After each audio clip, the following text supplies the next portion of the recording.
Time now to take a look at what's making the front pages of the French press. And for that, I'm joined by Elena Casas. Hello, Elena. What have you got to start off with? We've got a rare bit of international news on Le Figaro's front page. They're leading on Syria, hundreds of children tortured to death. This is, of course, a report that's a couple of days old now, UN report into what's going on in Syria.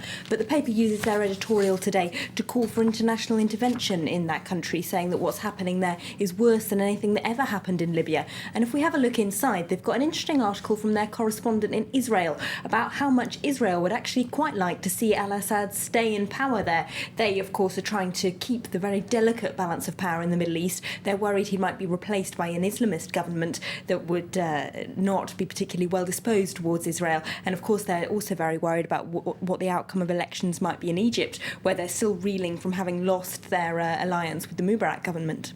That geopolitics in that region is particularly interesting, isn't it? Now, moving on to the Eurozone, the latest developments making the front pages too. Europe gets mixed up in the French presidential election, according to Libération's front page today. Now, they're talking about the likelihood that there will have to be European treaty reform. Though, of course, we've been talking a lot recently about the core Eurozone countries, France, Germany, the Netherlands, coming together and agreeing budgetary and fiscal rules. And that, of course, is what Libération says Nicolas Sarkozy is going to try and sell to the electorate. He's going to try and convince them that either France agrees to go along with Germany's budgetary rules or it's the end of France's social model. But the paper says that could upset quite a large chunk of French popular opinion. Those people who voted down the Lisbon Treaty referendum in 2005, if you remember that, there's always been a chunk of French people who've been really concerned about losing any sovereignty to the EU, both on the right and on the left. So this could spell political trouble for both François Hollande and Nicolas Sarkozy, the paper says. Sticking with politics, the ruling UMP announced its law and order policy yesterday. How's that gone down with the press?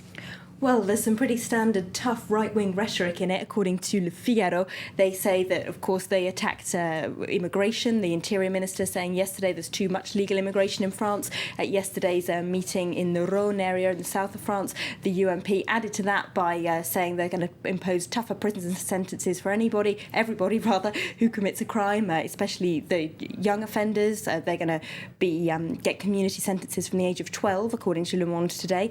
Now, they've taken those propositions and interviewed the former socialist Justice Minister Robert Badinter, who famously abolished the death penalty in 1981. Now, he says that this is still exactly the same kind of old right-wing rhetoric about cutting down on crime that the UMP and their equivalents back in the 1980s were touting when he was Justice Minister. It still won't be effective, and it's still just making the most of people, or trying to exploit, rather, people's fears of crime.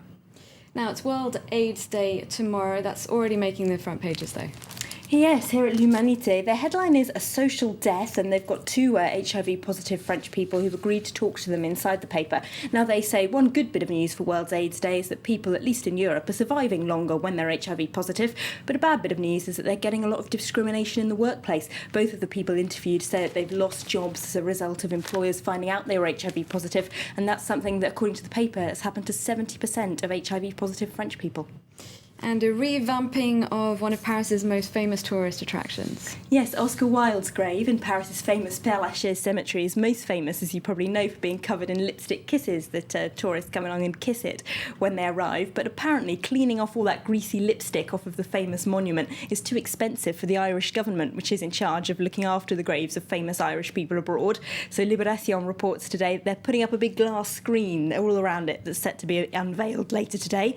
The paper does say, though, that it's only shoulder height, so if you're really keen to kiss Oscar Wilde's grave, you should bring a stepladder, and maybe you might still be able to. Have you made it there? I have, but I haven't actually kissed it, I must say. No, I didn't kiss it either, but I did go and take a look. Lots and lots of tourists there when I went to visit. Thank you very much for that look at the front pages of the French press, Elena Casas.